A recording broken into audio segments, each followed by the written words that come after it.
व्यापम सब engineer examination की video series का पहला क्वेश्चन है, specific gravity is also called. Specific gravity को और क्या कहा जाता है? इसका आंसर होगा रिलेटिव डेंसिटी। रिलेटिव डेंसिटी है उसी को ही हम स्पेसिफिक ग्रेविटी कहते हैं। बेसिकली स्पेसिफिक ग्रेविटी एक यूनिट लेस क्वांटिटी होती है और स्पेसिफिक ग्रेविटी बराबर होता है unit weight of material to the unit weight of standard material. Generally हम किसी भी चीज़ की स्पेसिफिक ग्रेविटी वाटर के रिस्पेक्ट में मीजर करते हैं, तो स्पेसिफिक ग्रेविटी बराबर क्या हो जाएगा? Unit weight of material upon unit weight of water. तो इससे हमें यह पता चलता है कि यदि किसी भी मैटर की स्पेसिफिक ग्रेविटी यदि 1 से कम होती है तो वो वाटर में क्या होता है? सिंक कर जाता है, और 1 के बराबर होती है तो वो वाटर सरफेस पर फ्लोट करता है, और 1 से कम होती है या 1 के बराबर हो तो वो वाटर सरफेस पर फ्लोट करेगा, और यदि 1 से ज़्यादा होती है स्पेसिफिक ग्रेविटी तो उसमें इमर्ज या डूब जाएगा। Okay. Mass density. Mass density का मतलब होता है मास पर यूनिट वॉल्यूम, और इसकी यूनिट होती है केजी पर क्यूबिक मीटर। स्पेसिफिक वेट क्या होता है? स्पेसिफिक वेट इसे स्मॉल डब्ल्यू या गामा से डिनोट किया जाता है। यह होता है weight per unit volume of a matter, तो इसका यूनिट क्या हो जाएगी? Newton per cubic metre. और वेट डेंसिटी भी स्पेसिफिक वेट के सिमिलर होता है। यह क्या होता है? Weight of material to the volume of material, तो इसकी यूनिट भी क्या हो जाएगी? Newton per cubic metre. Myers formula is a empirical formula use to determines. Meyer एक प्रकार का एम्पिरिकल फार्मूला है जिसका उपयोग किया जाता है एवेपोरेशन लॉसेस को निकालने के लिए। मतलब मेयर्स फार्मूला के द्वारा हम एवेपोरेशन लॉसेस को कैलकुलेट कर सकते हैं। Name the type of surveying in which mean square of earth is considered as plane and spheroidal shape of earth is neglected. एक ऐसा सर्वे जिसमें जो अर्थ की सरफेस होती है, मीन स्फीयर सरफेस होती है, उसको प्लेन माना जाता है और उसका स्फेरॉइडल शेप को निगलेक्ट कर देते हैं, उसे कहा जाता है प्लेन सर्वेइंग। इसका आंसर क्या हो जाएगा? Plane surveying. थियोडोलाइट सर्वेइंग क्या होता है? यदि हम फील्ड में ऑब्जर्वेशन थियोडोलाइट की हेल्प से कर रहे हैं तो वो क्या होगा? Theodolite surveying. ठीक है। थियोडोलाइट बेसिकली एक यूनिवर्सल इंस्ट्रूमेंट होता है जिसके द्वारा हम 2 पॉइंट्स के बीच की हॉरिजॉन्टल डिस्टेंस, वर्टिकल डिस्टेंस, उनके बीच का एंगल, बियरिंग आदि को मेजर कर सकते हैं। प्लेन सर्वेइंग एक सर्वेइंग का क्लासिफिकेशन होता है जिसमें अर्थ के कर्वेचर को निगलेक्ट कर दिया जाता है, और प्लेन सर्वेइंग वहाँ एप्लीकेबल होता है जहाँ पे सर्वे एरिया 260 स्क्वायर किलोमीटर से कम होता है। कैडस्ट्रल सर्वे। कैडस्ट्रल सर्वे बेसिकली एक ऐसा सर्वे होता है जो किसी प्रॉपर्टी लाइन की बाउंड्री को शो कर रहा हो, उसे अपन क्या बोलते हैं? कैडस्ट्रल सर्वे। यह बेसिकली रेवेन्यू डिपार्टमेंट द्वारा किया जाता है। जियोडेटिक सर्वेइंग एक ऐसा सर्वेइंग होता है जिसमें अर्थ के कर्वेचर को कंसीडर किया जाता है, और जियोडेटिक सर्वेइंग उस एरिया के लिए किया जाता है जिसका सर्वे एरिया 260 स्क्वायर किलोमीटर से ज़्यादा होता है। In a ledged door the battens are screwed by horizontal support is known as. इसका आंसर होगा लेज। अब आप लोग इस डायग्राम को ध्यान से देखिए। एक बैटन डोर है, इसमें जो वर्टिकल मेंबर्स होते हैं उनको हम क्या बोलते हैं? बैटन्स। और इन बैटन्स को हॉरिजॉन्टली जो सपोर्ट करता है जो मेंबर, वो क्या कहलाता है? लेजेस। ओके। और इन लेजेस के बीच में, 2 लेजेस के बीच में जो एक इंक्लाइंड मेंबर होता है उसे हम क्या बोलते हैं? ब्रेसेस। तो यहाँ पे जो रेड कलर में लिखे हुए हैं वो क्या हैं? ब्रेसेस। जो येलो कलर में हैं वो बैटन्स हैं, और पर्पल कलर में कौन से हैं? बैटन्स। मतलब वर्टिकल मेंबर्स क्या हैं? बैटन्स हैं।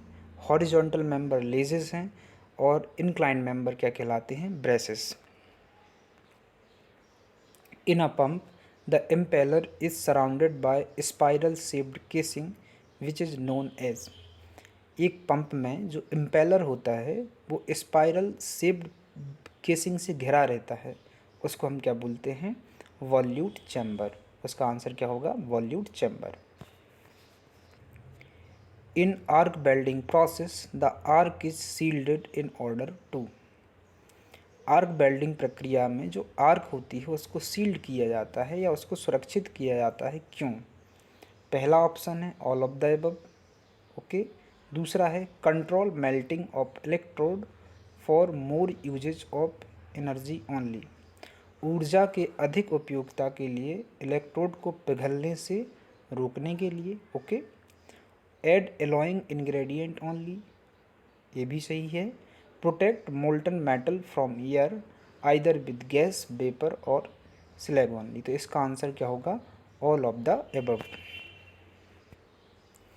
PH of sea water varies from, जो समुद्री जल होता है उसकी पीएच वैल्यू कितनी होती है? तो इसकी पीएच वैल्यू होती है 7.5 से 8.4।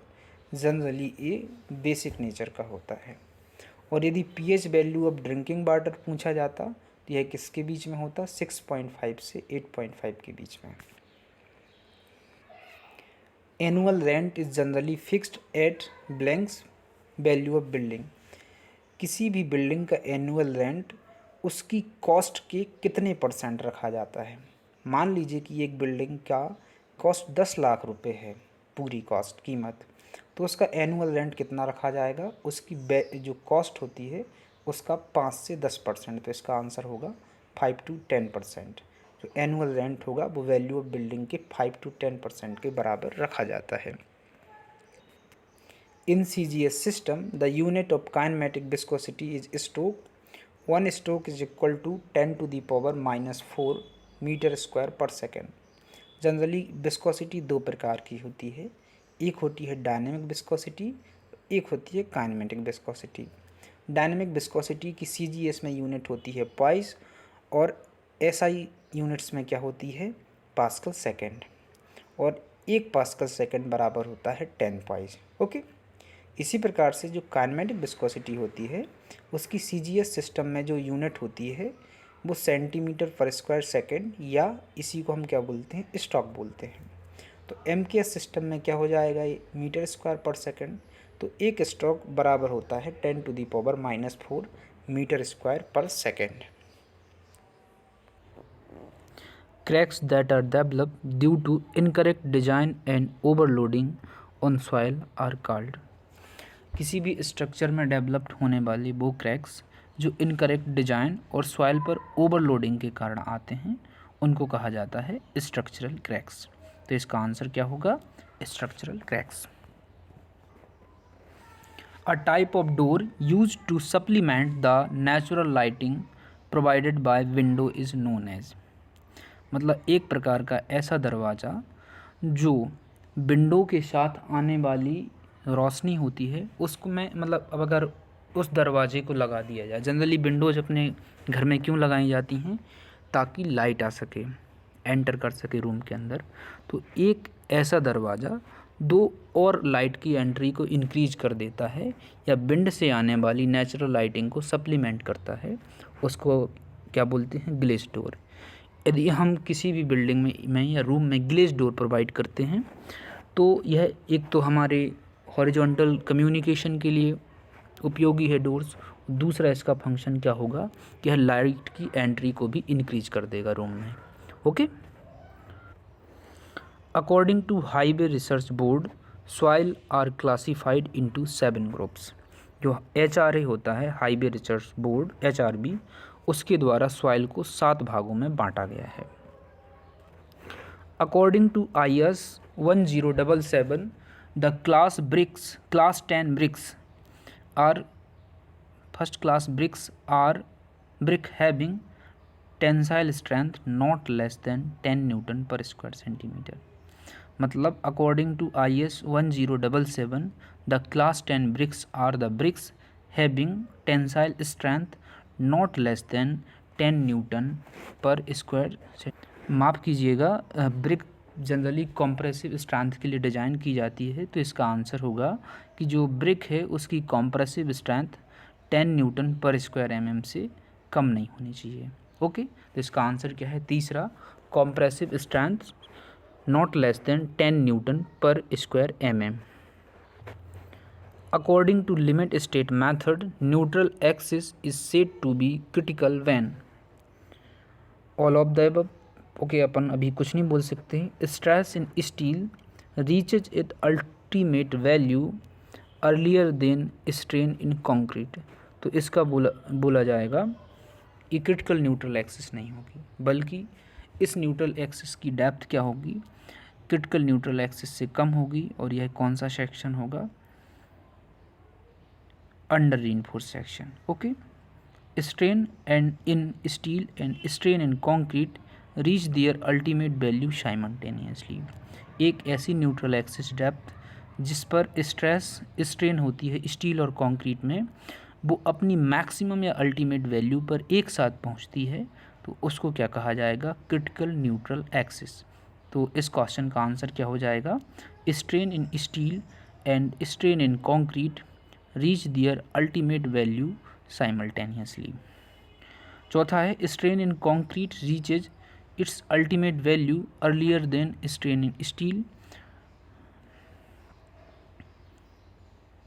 अगर किसी भी कंक्रीट में आरसीसी सेक्शन में कंक्रीट में जो स्ट्रेन है अपनी अल्टीमेट वैल्यू पर पहुंच जाती है बिफोर द स्टील, तो इसका मतलब है कि यह ओवर रीइंफोर्स्ड सेक्शन है और इसमें depth of actual neutral axis should be greater than critical neutral axis.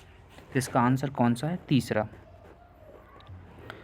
A curve which consists of two circular arc of same or different radii having their center to the different sides of common tangent is known as।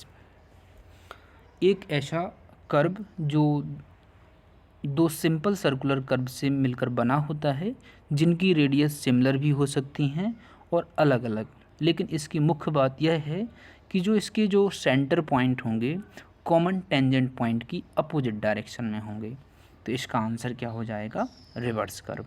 Okay, simple curve क्या होता है? एक ऐसा curve जिसकी एक ही radius हो, circular shape का हो और उसका एक सेंटर हो और एक ही रेडियस हो, तो वो क्या कहलाएगा? Simple curve.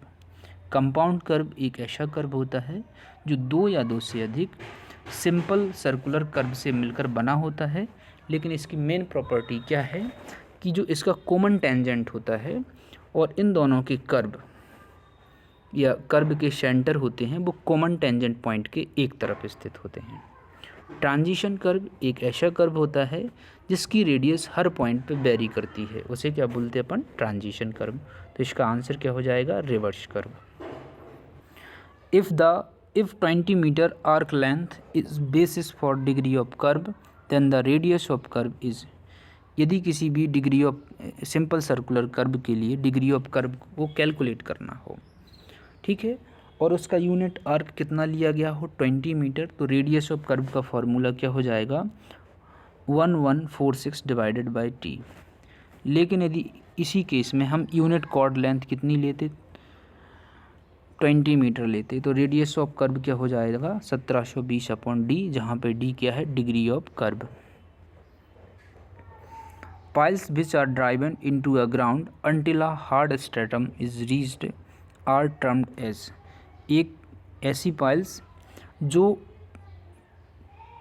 हार्ड स्ट्रेटम तक इंसर्ट की जाती हैं उनको अपन क्या बोलते हैं? Bearing piles. Okay, frictions pile एक ऐसी पाइल होती हैं जब हमें एक सफिशिएंट गहराई पर हार्ड स्ट्रेटम अवेलेबल ना हो। ओके, तो इस केस में हम क्या करते हैं? फ्रिक्शन पाइल का उपयोग करते हैं। और जो फ्रिक्शन पाइल की जो लोड कैरिंग कैपेसिटी होती है वो किस पे डिपेंड करती है? इसके स्किन फ्रिक्शन पे डिपेंड करती है। ओके, सीट पाइल्स का जनरली उपयोग हम अर्दन डैम के केस में करते हैं अपलिफ्ट प्रेशर को रिलीज करने के लिए। बैटर पाइल्स एक ऐसी पाइल्स होती हैं जो इंक्लाइंड सपोर्ट प्रदान करती हैं, तो वो क्या कहलाएंगी? Batter piles. तो इसका आंसर क्या हो जाएगा? Piles which are driven into ground until a hard stratum is reached are termed as bearing piles. Ear binding in rapid send filters occurs due to, जो रैपिड सैंड फिल्टर होता है उसमें year binding किसके कारण होती है? तो इसका आंसर होगा एक्सेसिव नेगेटिव हेड। यदि स्लो सैंड फिल्टर में एक्सेसिव नेगेटिव हेड या हेड लॉस बहुत ज़्यादा हो जाता है तो उसमें ईयर बाइंडिंग की प्रॉब्लम क्या होती है? जनरेट होती है। As per IS 1984, what is the axial tension for mild steel power driven rivet?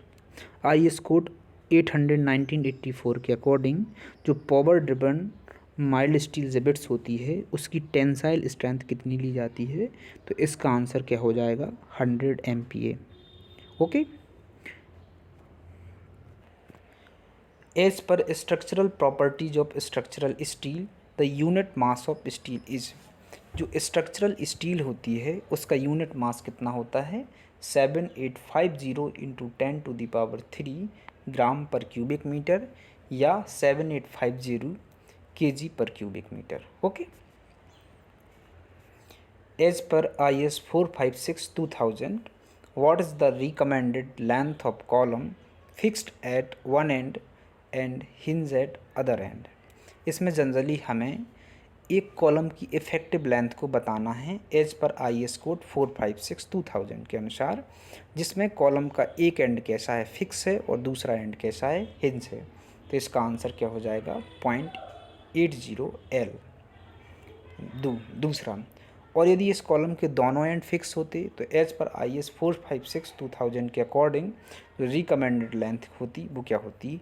0.65 L जब दोनों एंड फिक्स होते, और यदि वन एंड फिक्स हो और दूसरा एंड हिंज है तो आंसर क्या हो जाएगा? 0.8 L। As per IS 456/2000 nominal concrete cover in mm for severe durability of concrete. Severe durability के केस में कंक्रीट का नॉमिनल कवर कितना रखा जाता है? इसका आंसर होगा 45 mm। Convective precipitation is caused by, जो कॉन्वेक्टिव प्रेसिपिटेशन होता है वो क्यूमिलीफॉर्म क्लाउड्स के द्वारा होता है। यदि क्यूमिलीफॉर्म्स टाइप्स के क्लाउड बन रहे हैं तो वहाँ पे जो प्रेसिपिटेशन होगा वो क्या, कौन सा प्रेसिपिटेशन होगा? Convective precipitation. ओके। ये जनरली वहाँ पे ऑकर्स होता है जिस शहर के आसपास बहुत सारी वाटर बॉडीज या तो झीलें हों या तालाब हों, तो वहाँ पे जो बरसात होती है वो कैसी होती है? Convective precipitation. जनरली प्रेसिपिटेशन 3 प्रकार का होता है: साइक्लोनिक प्रेसिपिटेशन, कॉन्वेक्टिव प्रेसिपिटेशन और ओरोग्राफिक प्रेसिपिटेशन। साइक्लोनिक प्रेसिपिटेशन कब होता है? जब लो प्रेशर जोन बने किसी एरिया में, तो वहाँ पे जो प्रेसिपिटेशन होगा वो साइक्लोनिक प्रेसिपिटेशन होगा। कॉन्वेक्टिव प्रेसिपिटेशन क्या होता है? ये जनरली लोकल क्लाउड्स के कारण होता है।